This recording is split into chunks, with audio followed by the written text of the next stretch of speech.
Hello aspirants. तो अब कुछ ही घंटे बचे हुए हैं कि नीट का फाइनल जजमेंट सुप्रीम कोर्ट की तरफ से आ जाएगा। तो यही टाइम है कि हमें पैनिक नहीं होना है, हमें वेट करना है, ध्यान से रहना है। लेकिन मैं भी नीट का स्टूडेंट हूँ। नीट 2024 मेरा फर्स्ट अटेम्प्ट था और मैंने 685 स्कोर किया। तो मैं जानता हूँ कि अभी बच्चों की क्या सिचुएशन है जो मेरे जैसे हैं। तो इस वजह से मैं ये कहूँगा कि पैनिक ना होने की बात सिर्फ कहने के लिए, लेकिन फिर भी मैं वीडियो के स्टार्टिंग में ही आपको ये बात कहना चाहूँगा कि hope for the best, ready for the worst. जो भी फैसला आएगा उसे एक्सेप्ट करना है और उसे पॉजिटिव वे में लेना है। पहली बात ये मैं करना चाहूँगा।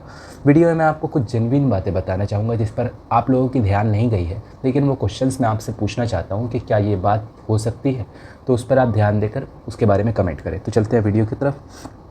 सबसे पहले यही है कि क्या क्या जजमेंट हो सकते हैं, मतलब कुछ भी हो सकता है। तो क्या क्या हो सकते हैं? सबसे पहली प्रोबेबिलिटी मुझे लगती है कि रीनीट फॉर ऑल हो जाए, ये हो सकता है। लेकिन इसके चांसेस 5% है। क्यों है इसके चांसेस? क्या ऐसी चीज़ें हुई हैं हमारे साथ जो हमें भी नहीं पता? वो वीडियो के लास्ट में मैं आपको बताऊंगा डिटेल में, ठीक है।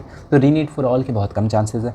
रीनीट फॉर सम सेंटर्स या सम स्टूडेंट्स, ये जो चीज़ है ना, रीनीट फॉर सम सेंटर्स या सम स्टूडेंट्स, इसके चांसेस मुझे बहुत हाई लगते हैं, ठीक है। ये भी रीज़न मैं आपको कुछ देर में बताऊँगा।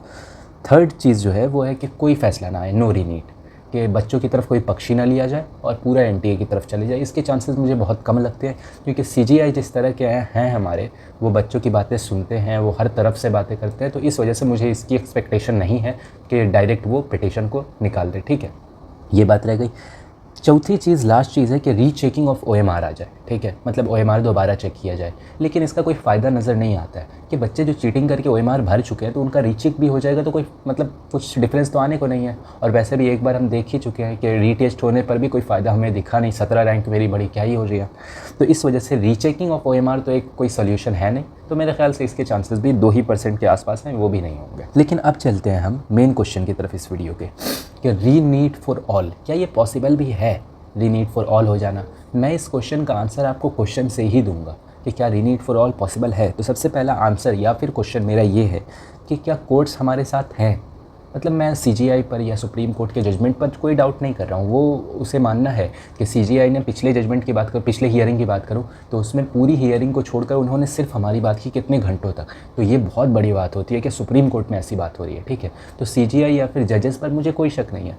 लेकिन मैं एक चीज़ बताना चाह रहा हूँ कि इतने सारे सीबीआई अरेस्ट हुए, इतनी सारी मीडिया में बातें चल रही हैं, इतने सारे प्रूफ निकल रहे हैं, ये मुखिया है, वो सेंटर पूरा बिक गया, 2.5 करोड़ में बिक गया।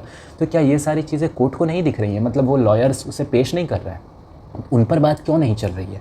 ये मेरा बड़ा क्वेश्चन है कि उन पर बात की जाए। ये फालतू की बात है कि ये सेंटर दोबारा ओपन हो गया था, ये पोर्टल ओपन हो गया था, यहाँ पर ये वो इस प्रूफ की बात क्यों नहीं करते जो सीबीआई दे रहा है? या फिर जो अरेस्ट की बात क्यों नहीं करते, जो पटना में, गोधरा में, ये सब में अरेस्ट हुए, उसकी बात क्यों नहीं करते? आखिर वो भी तो बहुत बड़े प्रूफ है, वही तो लीक की जड़ है। उस पर बात क्यों नहीं की जा रही है? जबकि फालतू की बातें इधर उधर घुमाया जा रहा है। जबकि एनटीए की तरफ से जो लॉयर है वो ज़्यादा बोलते नहीं हैं, हमारे लॉयर ज़्यादा बोलते हैं, लेकिन फिर भी ये बातें पेश नहीं हो रही हैं। इसलिए मेरा ये क्वेश्चन है। दूसरा क्वेश्चन कि ये सेंटर वाइज रिजल्ट पब्लिश ही क्यों किया गया है? मतलब हमारे पास तो रिजल्ट था, ऑलरेडी बेल शेप्ड कर्व बना रहे हैं, जो भी बना रहे हैं, ठीक है। लेकिन ये जो सेंटर वाइज रिजल्ट पब्लिश हुआ है, तो इससे ये बात तो क्लियर हो गई है कि रीनीट फॉर ऑल पॉसिबल ही नहीं था। इस वजह से उन्होंने कोई बीच का रास्ता निकाला कि सेंटर वाइज रिजल्ट निकाल लेते हैं, कोई एबनॉर्मेलिटी दिखेगी तो 1-2 सेंटर पे दोबारा करवा देंगे और बात फिर पूरी तरह से क्लियर हो जाएगी कि हाँ सेंटर वाइज में ख़राबी दिखी थी, हमने सेंटर वाइज करवा दिया।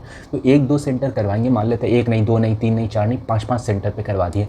5 सेंटर पे करवाएंगे, मैक्सिमम 5000 बच्चे दिखेंगे आपको। 5000 बच्चे अगर आ रहे हैं एग्ज़ाम देने तो क्या ही फ़र्क पड़ जाएगा? 40,000 रैंक का इन्फ्लेशन हो रहा है और 5000 बच्चों से फैसला हो जाएगा। तो इस वजह से बोल रहा हूँ, ये सेंटर वाइज रिजल्ट जो पब्लिश किया गया है, यही इनकी चाल है कि रीनीट फॉर ऑल हो ही ना।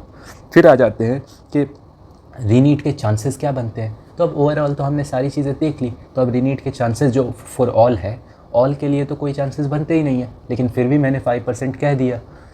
अब इस पर मैं और क्या कहूँगा कि चांसेस ऑफ रीनीट तो मुझे बिल्कुल ही ख़त्म लगते हैं, कि कोई चांस ही नहीं है कि रीनीट हो जाए। सेंटर वाइज रिजल्ट जब रीपब्लिश कर दिए हैं तो इसका साफ मतलब है कि रीनीट फॉर ऑल होना ही नहीं था। अब होगा तो कुछ बच्चों का या कुछ सेंटर्स का हो जाएगा, बस उसके अलावा होगा भी नहीं, और इसी पे बच्चों को रोक दिया जाएगा। लास्ट में फिर मैं बात यही कहूँगा कि जो भी कुछ हो, hope for the best, ready for the worst. जो भी फैसला आएगा उसे पॉजिटिव वे में लेना है। आपको अगर कॉलेज मिल रहा है कोई सा भी, वो आप पॉजिटिव वे में लें। नहीं मिल रहा है तो नेक्स्ट बार एम्स का टारगेट करें। Thank you.